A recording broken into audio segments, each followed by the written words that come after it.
ওরে যে আমি জড়ায় ধরে রাখছি, তারপর বলে মা আমি যেতে পারবো তো, আমি হলে যেতে পারবো তো। মানে এত প্রচণ্ড পরিমাণে জ্যাম ছিল। যে কোনো মানুষের জাম বাজতেই পারে, রাস্তাঘাটে যে কোনো জায়গায় জাম বাজতে পারে। যদি একটা বাচ্চা 2-5-10 মিনিট ওভার হয়ে যায় তাদেরকে সুযোগ দেওয়া উচিত।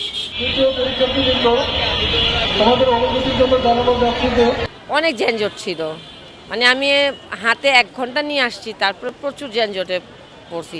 আমার জন্য কোনো সমস্যা নেই, কিন্তু আমার মেয়ে অনবরত কাঁপতেছিল। ওরে যে আমি জড়ায় ধরে রাখছি, তারপর বলে মা আমি যেতে পারবো তো, আমি হলে যেতে পারবো তো। মানে এত প্রচণ্ড পরিমাণে জ্যাম ছিল। রাস্তার জ্যামের কারণে বা অন্যান্য ঘটনার কারণে রাস্তায় দেরি হয়ে যায়, কারণ বাংলাদেশে এমন পরিস্থিতি এখন পর্যন্ত হয় নাই যে সময় মতো এক জায়গায় ঠিক মতো পৌঁছা যায়।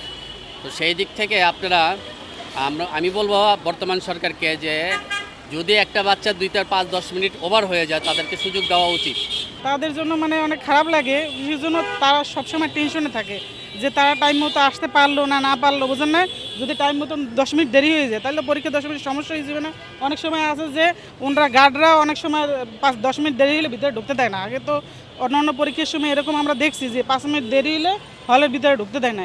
এরকম সিস্টেম হলে তো বিপদ। যে কোনো মানুষের জাম বাজতেই পারে, রাস্তাঘাটে যে কোনো জায়গায় জাম বাজতে পারে। এখন 1 ঘন্টা মনে করেন জাম বাজতে আছে রাস্তায়, আমি বেরোইছি, ধরেন আমি তো তাড়াতাড়ি এসে পড়ছি। আমি যদি হাইটেও আসতাম তারপরে আমার 15-20 মিনিটের মধ্যে এসে পড়তাম, কিন্তু আমার রিক্সা আসতে 5 মিনিট লাগে না আসতে। এখন মনে করেন অনেকের তো মনে করেন অনেক দূর থেকে আসে, জাম থাকে, তখন 5 মিনিট কিনা দেরি হয় ঢুকতে হলে।